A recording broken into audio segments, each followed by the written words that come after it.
You're listening to a New York Yankees episode of the Jacob Valk Show. He's breaking down the team's latest goings-on as only he can. Follow him on Twitter at RealJacobValk.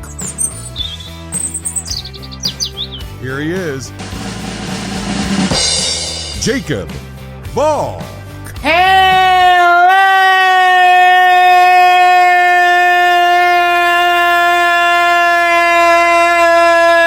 Yankees fans! Welcome to my last regular Yankees episode of the Jacob Valk Show for 2020. I am Jacob Valk, and before I get into anything, let me just say that you are going to get an off-season preview. I'm just not going to do any more weekly recaps. That's what this is the last of. Believe me, no one loves talking about the Yankees more than me. I wouldn't give that up for anything. But I do just want to put a bow on this season. This really wacky season. The ups and downs that the Yankees went through were something that I've never seen before from this team. They started the season great. Big dip. Then they got going again. And it kind of petered off a little bit at the end, but not that much. You know, it kills me to say this, but I just don't think this team is set up for a lengthy run this year. I don't like the matchup with the Indians. Now, the funny thing about this series is, you're going to know who wins it after the first game. If the Yankees win Game 1, if Cole beats Bieber, the Yankees have a great shot of winning. If the Indians beat the Yankees, if Bieber beats Cole, I don't see how the Yankees can win 2 straight. Let's go through the other pitching matchups. Game 2, it's going to be Masahiro Tanaka versus Carlos Carrasco. Tanaka turns it on when he gets into the postseason. I have no doubt in his ability to perform. But Carlos Carrasco has also performed in the playoffs. Maybe he doesn't have the track record that Tanaka has, but in his 2 postseason starts, he's pitched well. In Game 3 of the ALDS against the Yankees in 2017, he pitched 5 2/3 innings, only gave up 3 hits. That was the game that Greg Bird hit the only home run of the game. It was the only run of the game off of Andrew Miller in the 7th inning. I was there. The year after that, Carrasco started Game 2 of the ALDS against the Astros. He went 5 1/3, gave up 2 runs on 6 hits.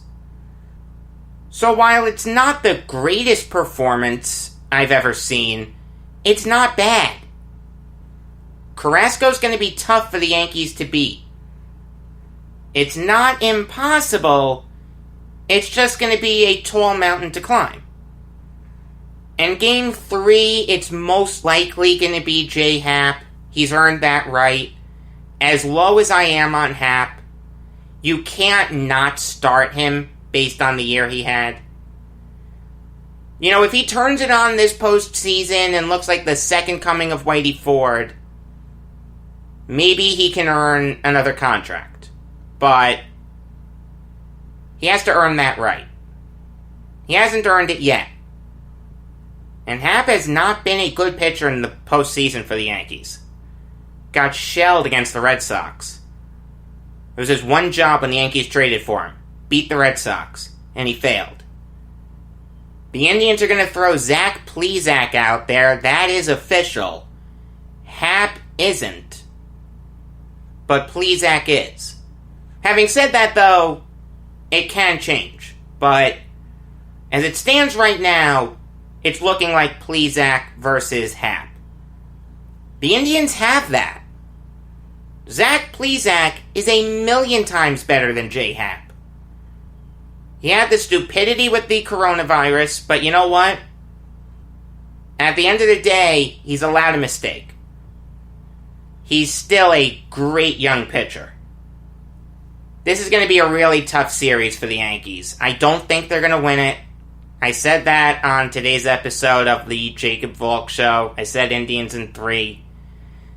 I'm just not confident in the Yankees. I understand that they're entering this round with a clean bill of health. I like that. I like the lineup that they're going to put out. But at the end of the day, the old cliche still holds. Great pitching beats great hitting in October. I do want to talk a little bit about Gary Sanchez. He is not going to start Game 1 tomorrow. That is going to be Kyle Higashioka. Cole likes pitching to Higashioka more. And quite frankly, Higashioka has had the better season.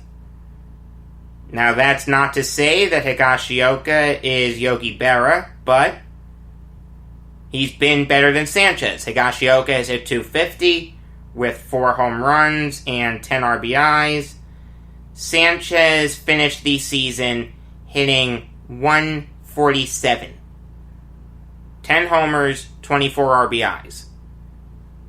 The power numbers are going to be in Sanchez's favor, but you know what? There's no excuse to hit .147. And I don't mind Higashioka catching Cole. If that's who Cole is really comfortable with, the Yankees need to do whatever they can possibly do to make him more comfortable in this game. Again, if the Yankees lose Game 1, the series is over. I don't think they're going to come back. But it does bring up an interesting point. What is Gary Sanchez's future? We kept waiting for him to get his head screwed on straight. He never did. Is he still one of the best catchers in baseball? See, now I have to think about that. If you look at the power, yes. In a 162-game season, Sanchez hits 30 home runs. If your catcher can hit 30 home runs, that's an incredible luxury. But having said that, if he's hitting 200 and doesn't play great defense, what's the point? The Yankees already have a full-time DH. His name is Giancarlo Stanton. Sanchez can't play first. That's Luke Voit. You know, they tried to fix his mechanics with the one knee down and that crazy spread, but it hasn't worked. If anything, it's made it worse. If you want to try it for one more year, I don't mind it. I don't want to cast anyone off or anoint anyone as the savior based on this farce of a season. But it's not looking good for Sanchez. If his bat doesn't wake up, and his defense continues to be dreadful, the Yankees are going to look for another catcher. I don't think it's Higashioka, but I don't mind him catching Cole. The Yankees did something similar in 2009. Jose Molina caught A.J. Burnett. They got a World Series out of it. So, hey, whatever works. Then again, if you can't catch Garrett Cole, that tells me a lot. I'm not a catcher, but Cole strikes me as an easy guy to catch. He's not wild. He knows his mechanics. I don't understand why you wouldn't be able to catch him. He seems like an easy guy to catch. There is one other thing that I want to tell you before I let you go. I was at Yankee Stadium over the weekend. Now, I wasn't in the stands or anything, but what happened was my father really wanted to go up to that area of the Bronx. He wanted to be able to say that he was there this year. He wanted me to go with him. I wasn't crazy about the idea. I believe that you shouldn't go out if you don't have to. But I think my dad was getting a little stir-crazy. I was getting a little stir-crazy. That's perfectly normal, so we went. And it was fun. We went to Justin Pizza. We each had a slice. It was very good. That was the place that Mike Francesa and Dave Portnoy did the pizza review. My dad had pepperoni, I had buffalo chicken. It was good. We walked around part of the stadium. I put my fingers through the little slots of the barrier that they had. So my fingers were in Yankee Stadium. My dad took a picture of himself outside Gate 4. Said hi to one of the security people. After that, we went into one of the souvenir shops. And I bought a few things. I bought a little Yankee tchotchke, a Joker face mask, and some stuff like that. It was fun. I did like going up. We then went to the Joker stairs. Had someone take my picture there. That was really fun. I love that movie. I think it's a fantastic movie. I don't know how it didn't win more at the Oscars. Went to Arthur Avenue after that. Picked up some Italian snacks and pastries. It was actually nice. I did like it. My dad was more excited about going than I was, but I did enjoy it. You should still be smart when you go out. Wear a face mask, practice social distancing, but if you're being careful, there's nothing wrong with going out. One thing's for sure, I'm going to be locked into Game 1. Cole versus Bieber. You couldn't script it any better. This is going to be an old school pitchers duel. Wouldn't surprise me if the final score was 1-0. Also, I do want to address the elephant in the room. It is Yom Kippur. And if it was any other day, I wouldn't do a show, let alone two. But there's so much happening. The MLB regular season is over. Hockey's winding down. Basketball's winding down.